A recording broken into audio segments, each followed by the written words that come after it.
So in any case, why don't we start? The class has gotten smaller because these are the elites of the class who stayed on and are now actually doing the final project. And because it's semi-synchronous, so sometimes not everyone can make it on this time, but this is recorded, so everyone can listen after.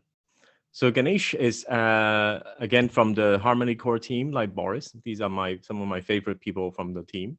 And Ganesha is technically very strong and actually is responsible for building some of the trustless bridges that we are now using at Harmony. And at the same time, what I like about Ganesha is I can actually understand him, even though he's so technically so superb. He can actually bring it down to a level that conceptually we can understand things. So thank you. How do we start? Why don't you tell us a bit about how you got interested in ZK and how you see it can apply to the stuff we're doing at the infrastructure level? Yeah, sure. ZK actually, from the time I started at Harmony, when I joined back in October 2019, as part of my interview process, I was asked to read the zero knowledge proof original paper on ZK snacks, which is over like 60 pages long, and explained to the whole team with a lot of math and so on. So that time I took like I think 3-4 days to get the initial understanding of math and core concept, but still it was so hard. I had to go through some of the videos from Alex, Professor Alex, and so on, to Alessandro to understand it much better. That's when I got really like interested in zero knowledge, and then I followed the research and also the implementations that have been happening since then. Quite a good amount of progress has been made, and we even see recently being more and more cost efficient in terms of utilizing some of those ZK techniques in the rollup domain. At Harmony, like we haven't yet fully, we have been reading and kind of digging deep into where we can apply zero knowledge. We haven't made any kind of like implementations yet. But our overall idea is that as an infrastructure company or organization, blockchain, we want to provide the basic primitives and also tools and libraries related to ZK for anyone to build any kinds of technologies on top of using them. Specifically, we want to target like all the 3 dimensions. We want to apply zero knowledge is like, one is of course scalability. Harmony still is a sharded proof of stake blockchain. We believe sharding using currently 4 shards and in future more shards will still be able to scale in around like 100,000 transactions per second or even higher. But in future, if you think about like onboarding billions of users, even that 100,000 is not sufficient. So even on top of sharded blockchain like Ethereum 2.0 predicts, rollups play a key role in scaling them to infinite scale. So even on Harmony, we expect rollups to be built on top of shards, which will further scale beyond what sharding already does. So yeah, I interrupt here a little bit. I mean, I also saw your write-up about this argument, and I think it makes sense. It's the same narrative as the Ethereum folks are pushing as well. You don't want to, basically they're almost like 2 multiplicative dimensions. If you have sharding and you also have ZK rollups, then they just synergistically work best. I mean, it's a multiplicative gain, right? But just to maybe help us break us down, because in a way, sharding is also a promise that you can scale as much as you can. You just need to add more shards. But is it the cross-shard transactions that is the bottleneck? Ultimately, makes it so coordinating between the shards is where the difficulty is. Without rollups. Yeah, that is true. The cross-shard is going to be the effective cross-shard technology is needed. to make it efficient. I mean, otherwise, right now, in our cross-shard basic transfer, the overhead is put on the beacon shard or the shard zero that kind of oversees or manages other shards, that kind of acts as like a arbiter or a broker that relays this transaction, right? So that kind of cross shard won't be scalable if you're talking about many shards and complex transactions like smart contract transactions. So we are in the process of working with a team on making an effective cross shard technology, and we believe that technology would be optimized in a way that adding more shards will not increase the overhead substantially. But definitely, we can't keep adding shards, so we had to rely on ZK. But just to push it a bit, I thought that the promise of keep adding shard is kind of like the very basic selling point of sharding. So, and we are supposed to have cross-shard transactions soon. I mean, can you pinpoint a bit where exactly is it the transaction between shards that is hard, or is it because of the reshuffling of the shards, or which part makes it less scalable than it sounds like? I mean, transaction between shards, right?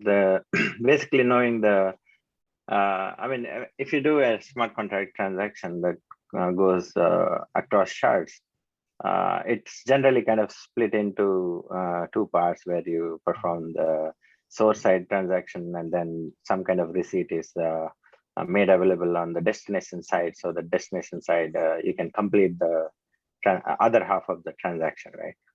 So in how fast you can make this resist available across shards is kind of like relayed by the beacon shard. So and there's more and more shards into play, and at that time that beacon shard may be overwhelmed by many of such receipts, and it becomes an easy bottleneck to kind of relay the receipts, right? Whereas a different technology could be like more like a gossip or many to many, or a different kind of technology to relay these receipts is required in a way to remove the bottleneck. Yeah, this kind of bottleneck at shard zero, is it common for other sharding infrastructure too? It's like for Ethereum's also have a shard zero problem.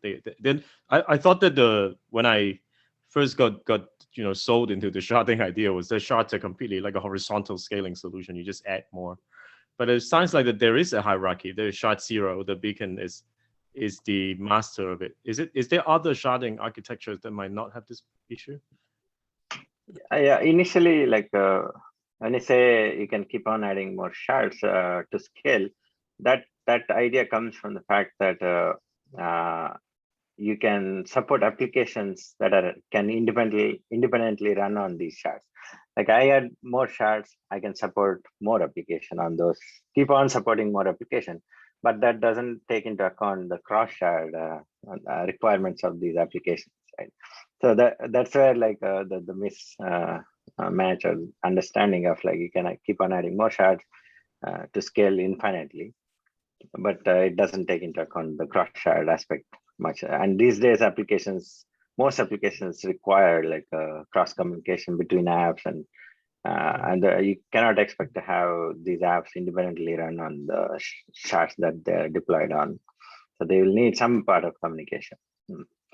Actually, given that this is a traditional sharding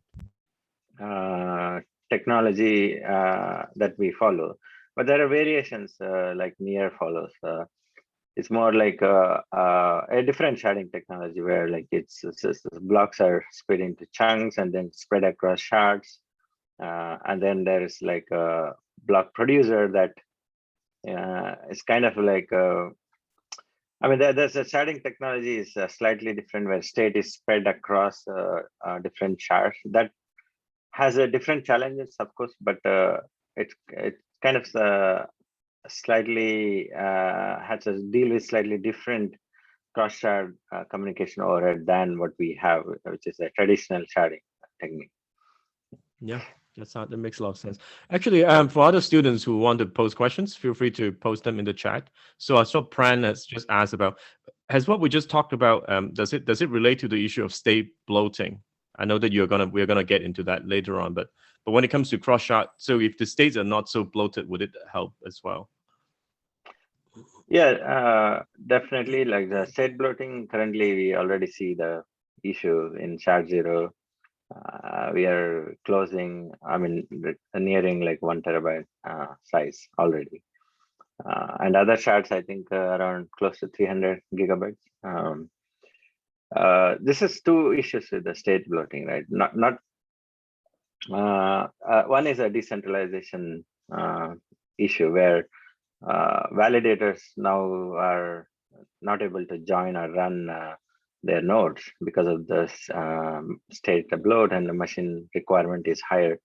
At the same time, there is also a security issue, which is like a resharding, which we speak, is needed when you have to move certain percentage of validators from one shard to another every epoch to maintain or prevent a single shard attacks, right? Where like validators can collude and take over a particular shard. To kind of prevent that attack, you need to move validators from one shard to another shard.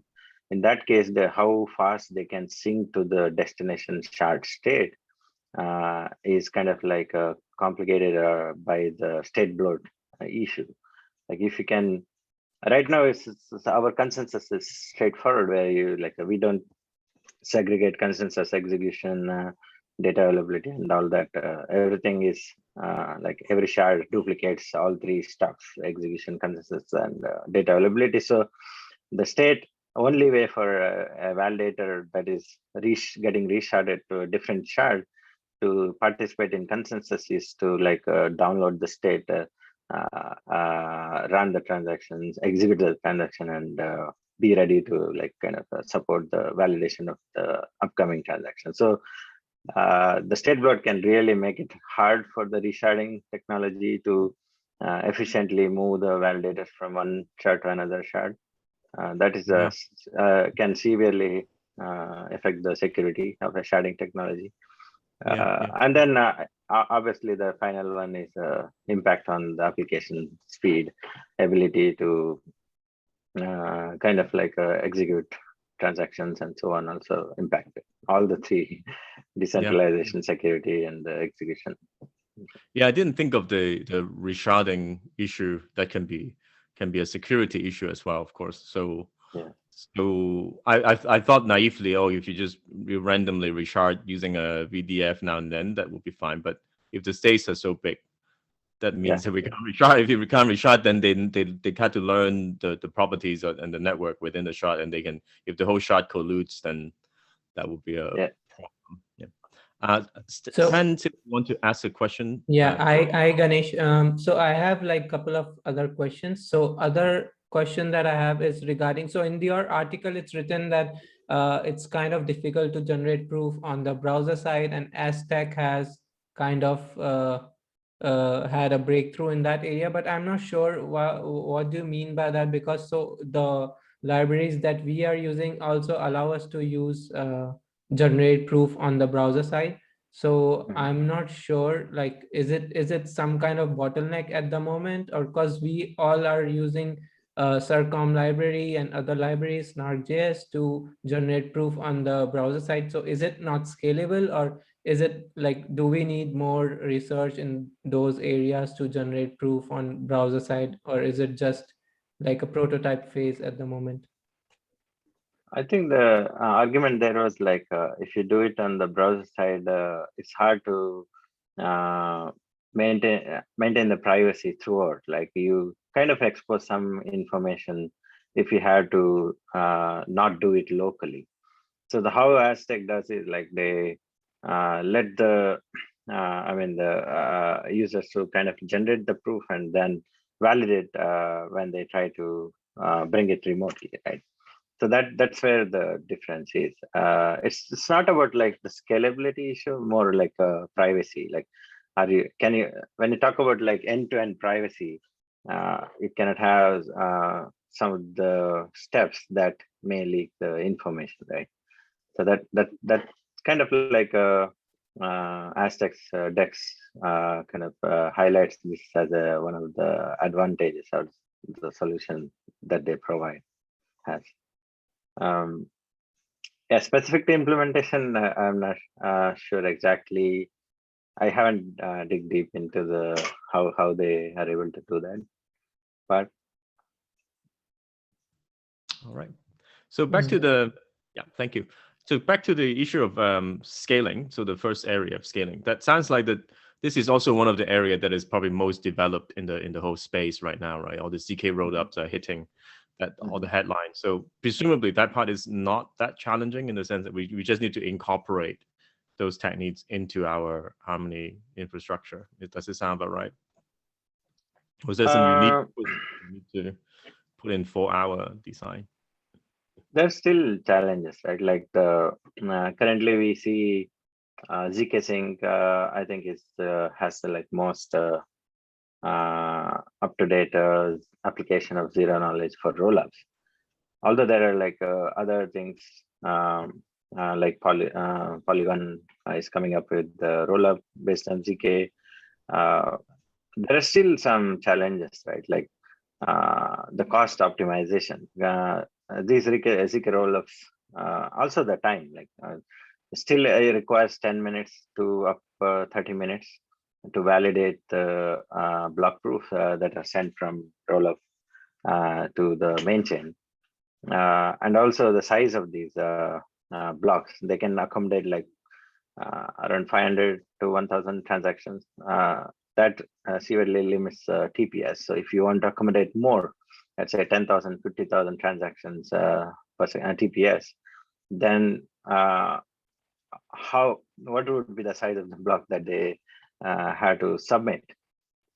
How effectively, like, I mean, it's for the purpose of data availability, of course. For the validation, it's mainly the proof. I mean, there also the limitation is like there's some kind of recursive proving technology is required if you're trying to roll up tens and thousands of transactions. So this is all has been talked about in mostly like theory, but in terms of application, could be many engineering challenges as well. Like currently, a sub team in Polygon is exploring some of the Fry-based technique to like effectively perform recursive based rollups. And that's MIR technology, mirror technologies, right? But hasn't been kind of fully solved to an extent that we can simply replicate on our chain.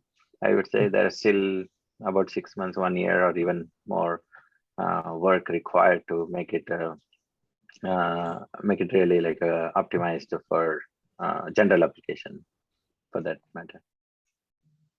Yeah. So it sounds like this is one point that I also find really interesting is that the rollups have its own challenges, but there's a stateless clients is almost like a different topic. So if you make the states themselves less bloated, then almost there is less of a need to roll anything up, right?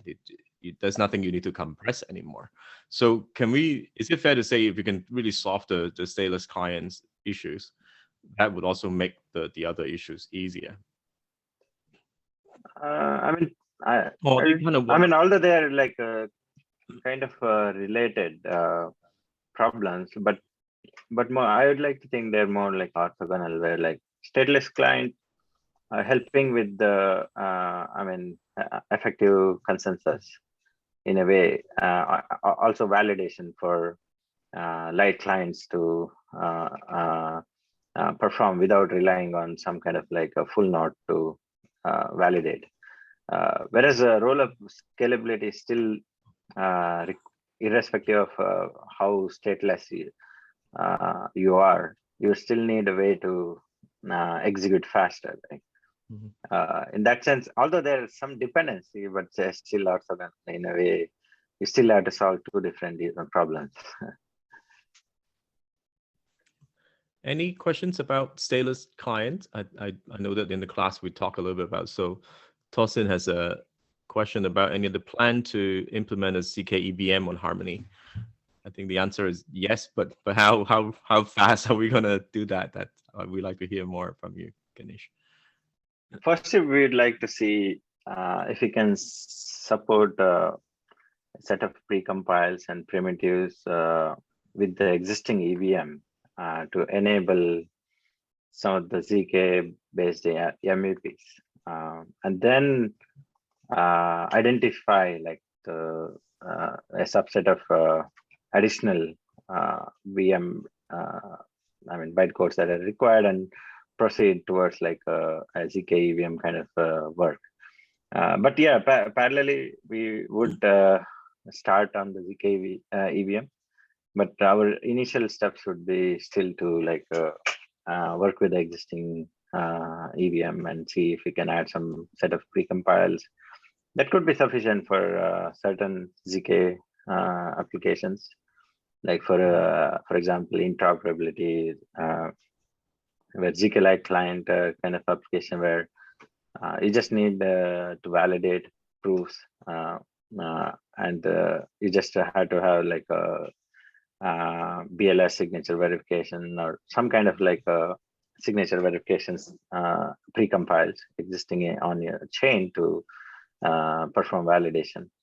ZK-EVM obviously will make that much more efficient, but yeah, we do plan to start work on that.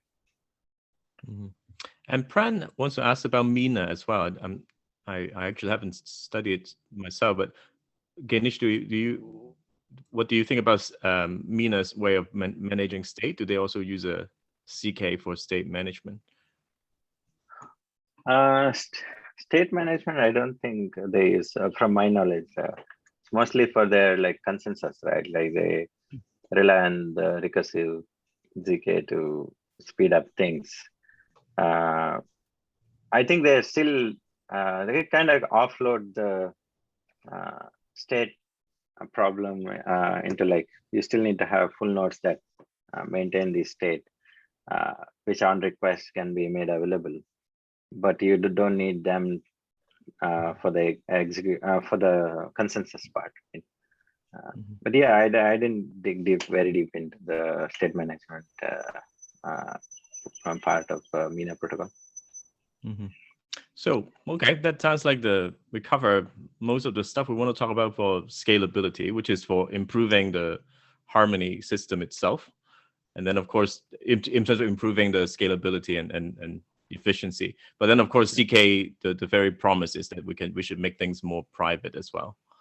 Are the two things kind of very different? I mean, they seem to be completely different, but it seems, is there any kind of synergy in there once you build the thing to make it more compressed and more scalable? Then privacy should become easier, or does it become harder? I mean, you can reuse a lot of these ZK primitives, libraries, tools that are developed for scaling purpose for also privacy. But privacy, again, as you know, we kind of already have something similar to Tornado Cache, like EVM mixer by Webby protocol, which is like very basic kind of privacy where you hide the source of the source account and let the user kind of hide the transaction, hide the link between the source and destination accounts in a way. But the next step obviously would be ZK-based privacy to hide the transaction details like amount and also the source and the destination accounts. Base technology to kind of like generate the proofs and validate, still reuse all the stuff from the scalability technology. But then it varies in terms of like application, like how do you write these privacy application using those technologies, right? Like private DEX has been talked about quite a bit.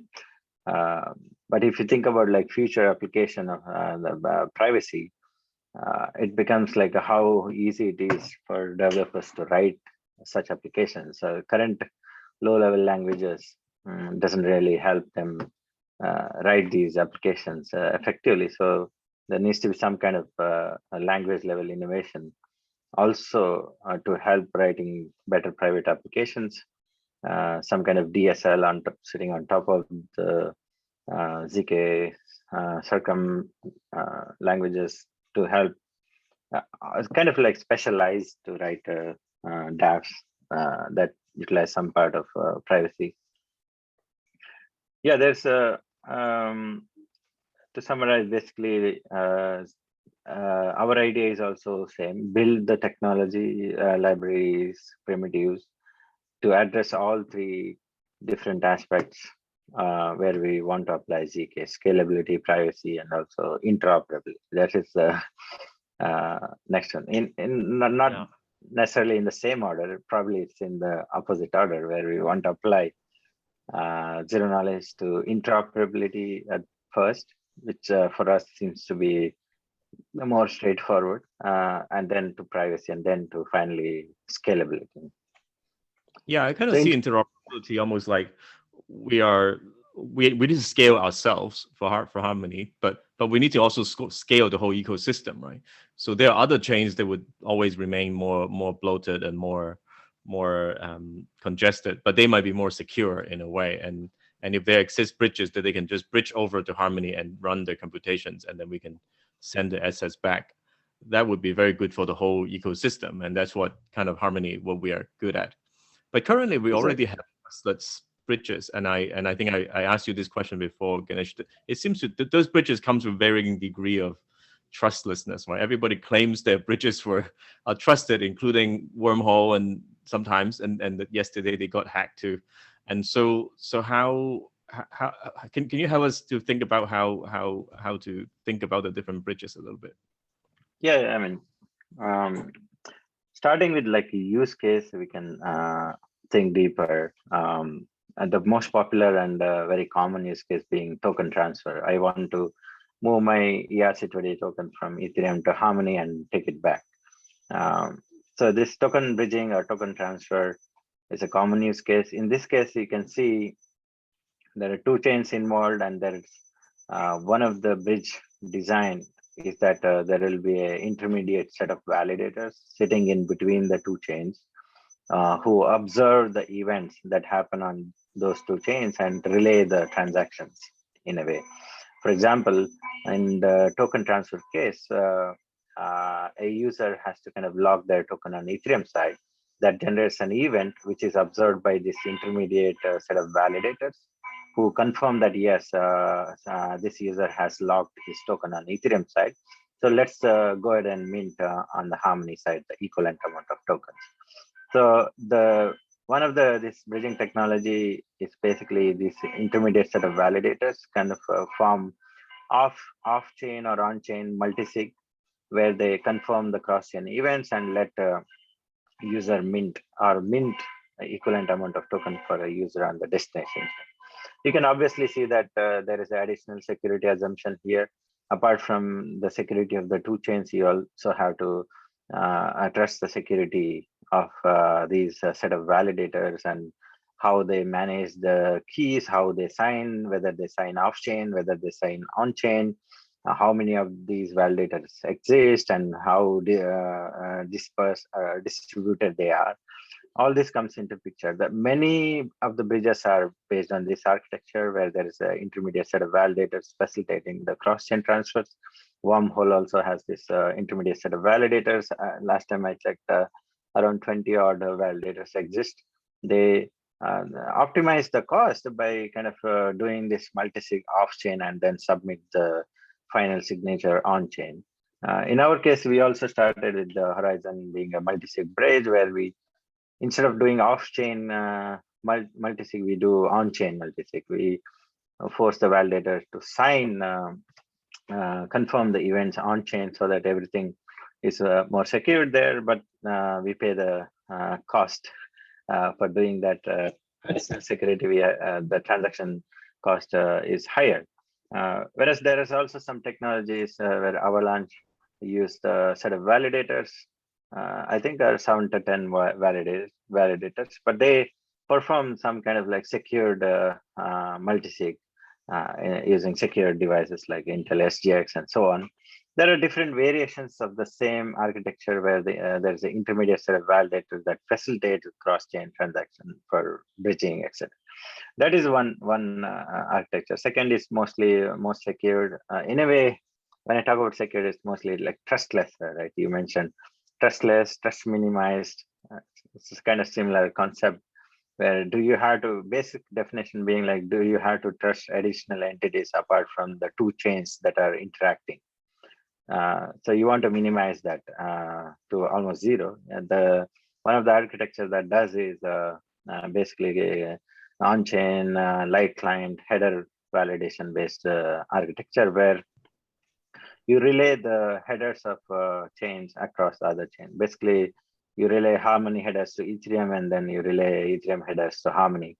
And you validate, you receive those headers in the smart contract, and you validate those headers, and then use those headers to facilitate cross-chain transfers. For example, if some user is claiming that he has logged tokens on Ethereum side, you kind of ask the user to provide a proof with respect to certain header on Ethereum, and you relay the Ethereum header to Harmony, and then you can validate that header that you received from Ethereum on Harmony, and then check that user's transaction that whichever he's claiming exists in that particular header. This is the best and most trustless way to do things. But obviously, you can see there are multiple challenges, right? Like who is relaying the header? If someone is, do I need to trust that relayer? If not, then we have to fully verify whatever the header that is relayed.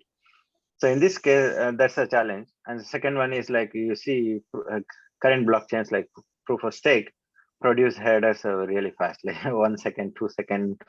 So you can imagine sending all these headers one after the other to Ethereum and try to validate them on Ethereum would require millions of gas, and you'd be paying like at least $5,000 to $10,000 for every validation, right? So how do we minimize this? So in this case, fortunately, like in our trustless Ethereum bridge technology, we do multiple of optimization to overcome this limitation, yet keep the security to the exact same fully trustless or trust minimized way. Where in case of our sending Harmony headers to Ethereum, we kind of like do a checkpointing approach where we send only those headers on the Ethereum side that, and then basically like we don't send every header to Ethereum side. Instead, we only pick certain headers and send it to Ethereum side.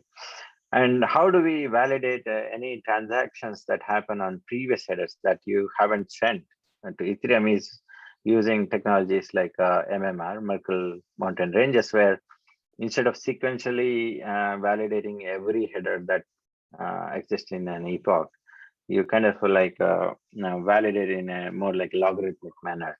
That's the beauty of MMR, where you like if you have a MMR root of some future header, you can in logarithmic time verify any of the previous headers that happen using that particular header. So ideally, like we don't, we still verify fully, perform full verification of these checkpoint headers, meaning that we had in Harmony case, every header is signed using the BLS signatures, and you have to verify all the signatures, right? So that still requires a huge amount of gas on Ethereum side, but we do this less often, where like, for example, the other extreme case is that we had to send one header per epoch being like 1 day, 1.5 day. We had to send at least one header which contains committee information, like who is the signers of the future headers. So, and all the intermediate headers we completely skip. Again, you may ask, okay, if you skip too many headers, whether the transactions that wants to claim or validate, how do they have to wait for long duration?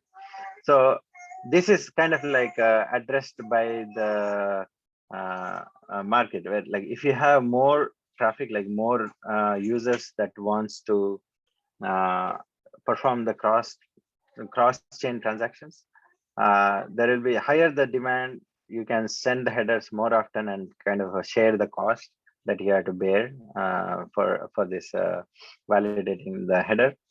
And also it's both like a speed and the cost is optimized based on the demand that you have in the bridge.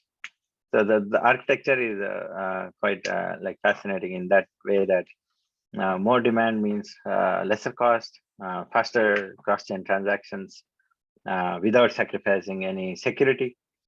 That's where like our bridge, upcoming trustless bridge, is going to be like kind of like a more secured and also highly optimized for both cost and time.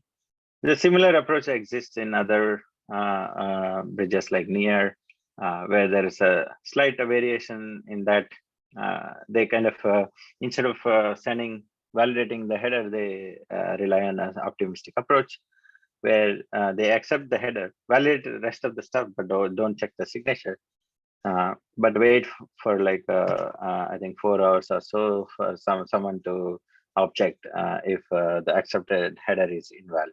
And in that case, optimistic approach kicks in, and then there's some kind of like punishment for the headers submitter, and so on.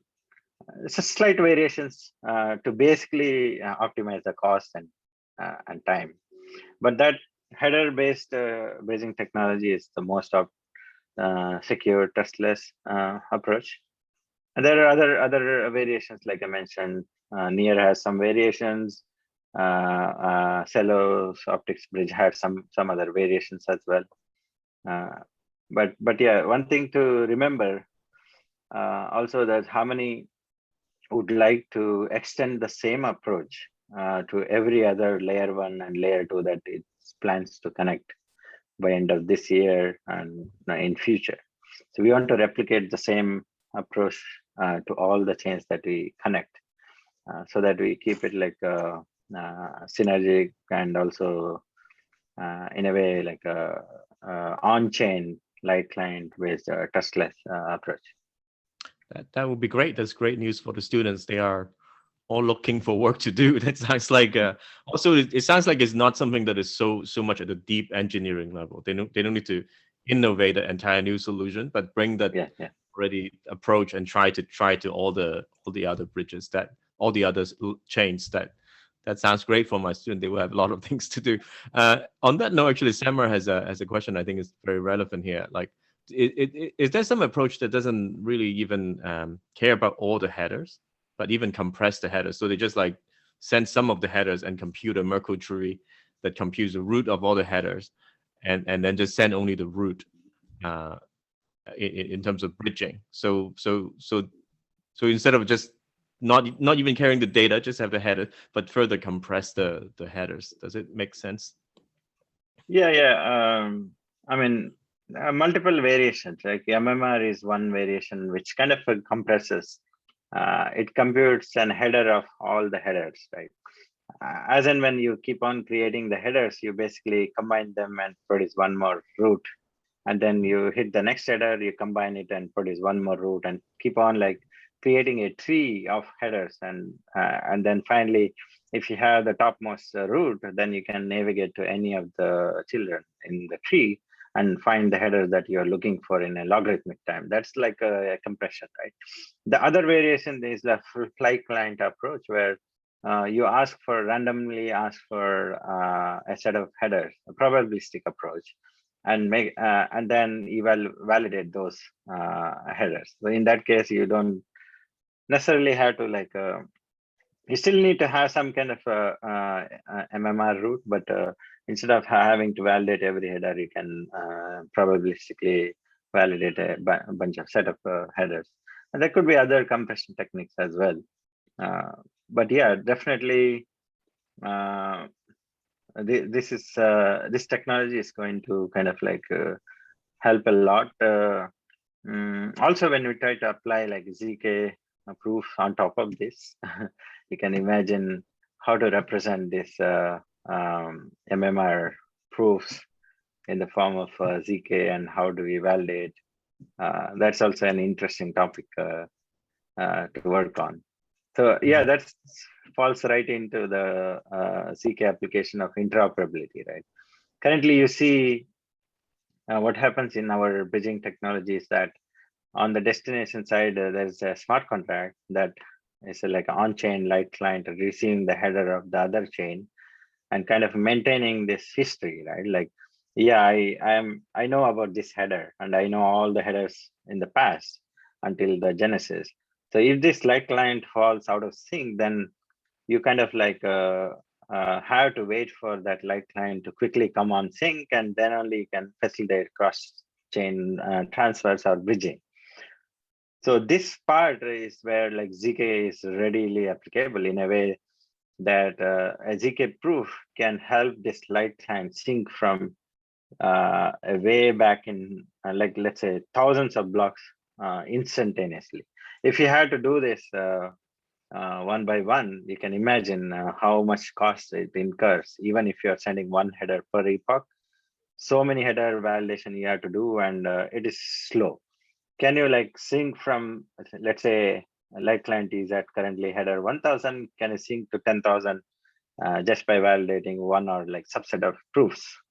That's where like ZK application is we want to apply, where any on-chain light clients that is out of sync, we can quickly get it in sync just by sending one or like one set of proofs, ZK proofs, and validate them on chain, and quickly become ready to serve a cross-chain or a bridge transfers. This is not. This makes it easier for anyone to spin up their own cross-chain light clients that are powered by ZK technology, and kind of like maybe even like have some of the light clients in very lightweight devices and so on. So that's a huge area where the application of this ZK-based light clients exist. Yeah, I have a sort of maybe naive questions about this. So when I first thought about these bridges, naively, I thought that since we're in the proof of stake space, so I thought the one of the kind of foolproof security solution is to just put collateral on the bridge. So if you're a relay or validator, if you just put a lot of collateral, I don't really care how you transfer. If you're not secure, that's fine. I'm just going to slash you. Then the system will be secure. But then of course, the more I think about it, then it's kind of capital inefficient, that because those money would be mostly sitting there doing nothing, and that means they are at least in a good market condition, they are basically losing money there. So, but do you think that some sort of happy medium between this kind of collateralized approach versus technologically guaranteed security? Do you think when you have very good ZK bridges and all that, trustless, do you think you still want people to put some collateral there as a kind of just in case, or you think eventually we will really get rid of all that? Currently, like if you think about connecting a smart contract chain to a non-smart contract chain, for example, connecting Ethereum to Bitcoin or Harmony to Bitcoin, where the Bitcoin side there's a lack of smart contracts, where you cannot deploy like on-chain kind of validation schemes. In that case, we have to rely on heavily on collateralization, where you basically, it's also utilized in our BTC Bitcoin Bridge approach, where there exists like decentralized vaults that custodies the Bitcoins of users. In return, we ask them to over collateralize so that if they act maliciously, we can take away their collateral to compensate for the loss of the users. This is one of the bridging technique, which is also applied in other contexts, where even with when you're trying to connect chains that have smart contracts, if you want to bypass the cost of full on-chain validation, you can rely more on collaterals. But there is definitely technology-based, like full validation is preferred. But I do see that full validation technique also may require some amount of collaterals for some use cases or flows in the logic. But definitely the collateral will be very minimized to an extent, like you mentioned. It's basically economically, I mean, not at all beneficial to leave the collateral sitting there doing nothing kind of situation. But we probably will move away more and more away from these collateral schemes. That's where like even like optimistic approaches are not very like attractive. I mean, you ask them to participant to collateralize, and you also think about like heavily decentralizing the participants. Then you basically asking like more and more and more collateral, and keep on as the demand grows, the collateralization also grows. It's a huge downside to it. It's applicable in smaller contexts, but scalable applications is basically out of the question. You cannot rely on collateral-based techniques. Definitely ZK full validation, but even ZK full validation may have some amount of collateralization for some flows or logics in the application. Do you think that, I mean, this may be a lot kind of too broad a question, but do you feel that eventually it might actually, this kind of ZK technology might actually affect the whole trend about everyone moving into proof of stake consensus, just to the consensus level? Because it's the same analogy, right? So right now, proof of stake, staking gives you staking yield, which is very important for many ways of thinking about distribution of wealth and all that. And also just fairness. But eventually, if we can make sure that people will make honest transaction approval validations anyway, using this kind of ZK type of technology, does it even, maybe then we don't even need proof of stake? I mean, do you think it would get to that point? Because proof of stake is a kind of collateral, right? I'm just exactly. Yeah, this is really the future that you're talking about. Proof of basically like proof of proof or something like that, right? Like where you generate the proof using ZK technology and validate the proof as part of the consensus, but then limited by how fast you can validate. That is again like technology has to be optimized to an extent of seconds, if not milliseconds validation. And we are not there yet, right? Like all the even like currently applied ZK, you can see takes minutes, which is not at all sufficient for block production. You need to be talking about seconds and future even milliseconds. If you get there, definitely I see like proof of proof based consensus, which is like best case scenario, right? You don't need a single collateral shaking. Yeah, it's very interesting that you brought up. Let's not let my crazy thoughts derail the conversation. There are a couple of really good questions there, but maybe I can summarize in a way, because I think now we have another 20 minutes or so left. We can think about like, can you give some advice to the students, like how can they get into this field of infrastructure building? What are the kind of primitives they probably need to, buy the book of Rust, the Rust book, and start from there.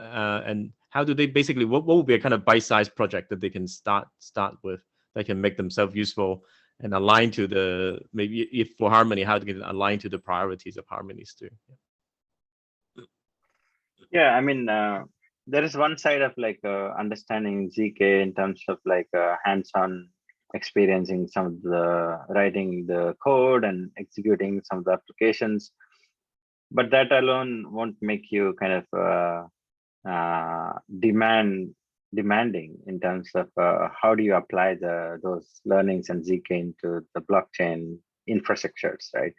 So I would encourage like students to also look into, think whenever you're learning some ZK, think about like what is the areas in the blockchain infrastructure that can benefit from it. Understanding blockchain infrastructure, various elements of it, like you touched upon execution consensus.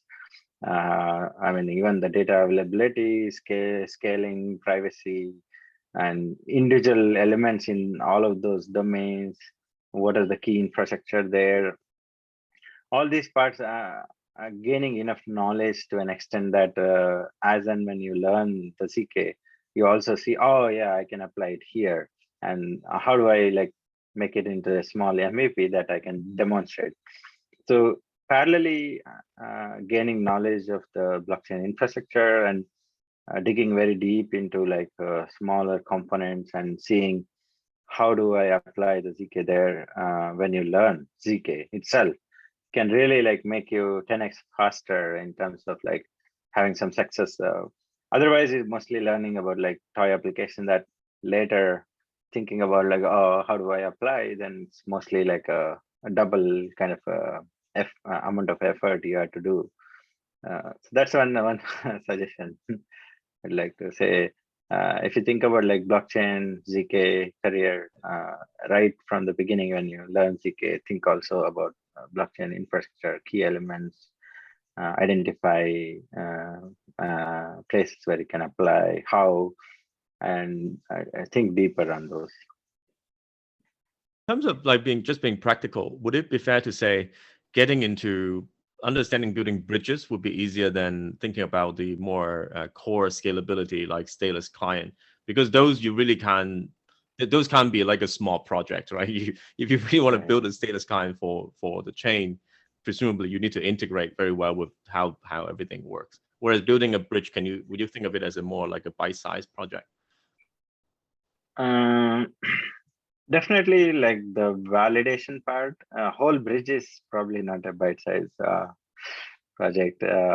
Just validating cross-chain events. It could be just like I want to build a ZK proof that basically lets any user to kind of like generate a proof that about his balance, right? That's the simplest, and take that and validate cross-chain. For example, you want to say my Harmony account has 1,000 ones. Can I verify that on Ethereum side? So that's a bite size. And then you can say some other on-chain events that you want to validate across chain.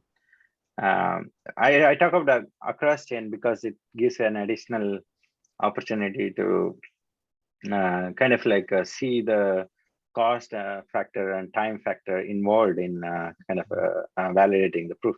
If you're just doing on-chain and also within the same chain, then probably easier, right? And other things, definitely bridge has a lot of these bite-sized flows that can be you can do it as like a homework or assignments. You can also think about like other privacy, in the area of privacy, like just try to generate a proof that's trying to hide the amount. That's a commonly used example, right? Like hiding the amount of transaction, hiding the source and destination of the transaction. That's again, I consider bite size, but it's not so bite size. You still need to have the base layer technology to perform even that generate the proof and so on.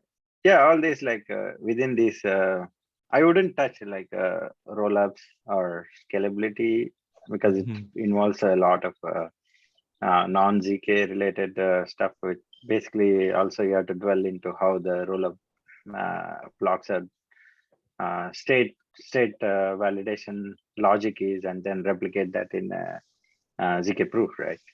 So I wouldn't go into like too complicated flows, but instead like simple ones like proving account balance, proving account exist, and proving transaction exist, proving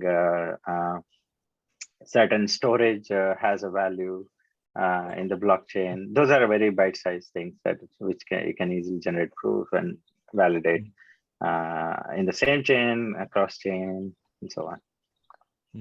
That sounds great. Yeah, I think that many students are fascinated by the notion of stateless clients, but those probably are fairly hard. But maybe one thing I can say is at Harmony, there's another researcher, Dionysus, who actually really works on that kind of stuff. So after this class, I'm going to share a video he made about that sort of stuff, and that could be something we can work with too. But I think like what you said, Ganesh, probably a student won't be trying to make stateless clients for Harmony as a project. That will probably be too heavy. But maybe there can be some sort of toy exercise that one can start with that. Is it fair to say all the things that you said about ZK today, like they are kind of within the priorities of Harmony within this year, right? The fact that we are even talking about these, we mean to get it done in 2022. Definitely. Yeah. All of it, basically. Yeah. Yeah, I think with Harmony, we have a very, very good discipline not to, I mean, I'm the only one who sometimes wander off talking about things because I don't understand this, but usually you guys talk about things that are actually happening in, months, not years. And someone asked, is there a cryptography source or reference that you suggest about like really actual cryptography stuff? Probably I'm not the right person. I think with respect to ZK, I mean, most cryptography I try to learn is with respect to what either ZK, I mean, in the context of blockchain consensus verification. I probably don't know or aware of the best resource that you can use. Probably some other guests would be able to answer that question. Yeah, I would say I'm of course even worse. I'm not even a computer scientist, but I feel that in a sense it's hard to pin down that one source because so many of these things are happening. Like just 2018, so many of these proofs just came out. So if you have a source like a textbook, it's not like Rust, right? The language doesn't change that much. But when it comes to these proofs, like new proofs and new techniques kind of came out all the time. So it may be a bit hard to find that one source. I in the space, I tend to rely on SOK papers, like systematization of knowledge, review papers, where books are like very, very hard. But someone suggested a Dan Bonnet lecture. Dan Bonnet, definitely. Basically, probably has a lot of, even Professor Alessandro from Berkeley has a lot of videos explaining stuff. I really liked some of his slides. They're very easier to understand. Yeah. You may refer to some of his slides as well. Yeah. Actually, I feel the same way. Maybe part of being an academic. When I started out, I thought that going straight to the CS professors would be very intimidating, and then going to the engineers would be easier. But actually, sometimes, quite often, it's the opposite. The professors, because they're at a more conceptual level. Quite often, they explain the concepts more clearly. But Ganesh, you're one of a kind. I think you as an engineer, I actually find what you explain sometimes usually is the most clear form. So it's actually a good resource to have. So while we have you for another few minutes, and any other more questions for Ganesh? Someone want to go deep on stateless client or something like that? Yeah, I think with respect to stateless client, there are many blockchains researchers are trying to approach. Some of them are most up to date. I still feel Ethereum has the best research in the stateless client. Cardano is trying to do the same. You may read up some of their publications as well. But I was referring to mostly Ethereum's stateless client research. And if you look at their GitHub, they also are making quite a number of commits and so on. Bits and pieces going into also Go Ethereum get code that may be utilized for the future of stateless clients. So you can track down some of the commits and try to see how it relates to the research that they are doing, and that gives you a clarity on where we are progressing, what are the roadblocks, where you can contribute, even the research. Go Ethereum, best way to learn, and if you see something you can contribute, make a PR, and it's also very reputed. If you get in one of your PRs to get code, that's huge achievement. Yeah. So that Hamid, you probably know Ganesh from way back. I should let you. Yeah. We are same lab mates from Iowa State University. We did the PhD under the same advisor. Nice to meet you, Hamid. Good to see you, Ganesha. Great work. So one question I had about interoperability down the road. So different network, they are using different ZK scheme. So what happened then in terms of interoperability? What challenges you see in future when different networks they are using different systems? So how difficult it would be in the future? Yeah, that's a great question, right? It's kind of like easier to connect chains that already have some kind of homogeneous protocol. For example, if you're talking about Polkadot ecosystem, all the parachains already are kind of follow the same XCMP protocol that makes them communicate easily, and that way cross-chain transfers or transactions between any parachains is obvious in a way. Same applies to Cosmos ecosystem, where there's all the zones already connected via like IBC, a common uniform protocol, and any kind of enabling any kind of application, be it like token transfer, become very easy following the protocol. The most complication comes when you're trying to connect heterogeneous chains that not necessarily have anything in common, and even further what complicates is like how they validate their headers, or how the blockchain, what is the complex consensus technique that they use, makes it even harder to write a light client. If you see a lot of these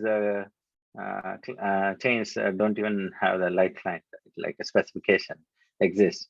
So if you try to connect via bridge architecture that goes by on-chain light clients, then you need to know how the chain consensus work and try to replicate that on the other side in terms of smart contract that validates the consensus of the other chain. So majorly this consensus part is varies. Like if you try to imagine connecting Harmony to Cardano via this approach, then you're talking about Cardano's consensus, and also the there's a lot of variation in terms of they're not account-based model, they're UTXO, there's, I mean, huge variation. So in those things can easily complicate the way we try to bridge heterogeneous chains. But although like Polkadot, Cosmos ecosystems like to say homogeneous is a future, I'd like to differ. They're saying that blockchains will have heterogeneity and even more and more heterogeneity, and you have to work around these heterogeneous nature and still try to provide a solution that can interconnect chains securely, cost and time effective manner. Thank you. Yeah. Okay, let's see. Are there any last questions? If not, I think we should release Ganesh back to building because we have a lot of deadlines coming up for ETH Denver. Well, thanks everyone for coming. And so next Monday is actually very exciting for the class. We'll do a little presentation and showcase our projects. And after that, we'll probably announce the winners who get the scholarships to go to ETH Denver. Maybe we can then meet Ganesh in person as well. Yeah. Thanks, guys. Yeah, thanks, everyone. Thanks for your time. Thank you very much. Yeah. Bye. Thank you. Bye. Thank you. Thank you, everyone.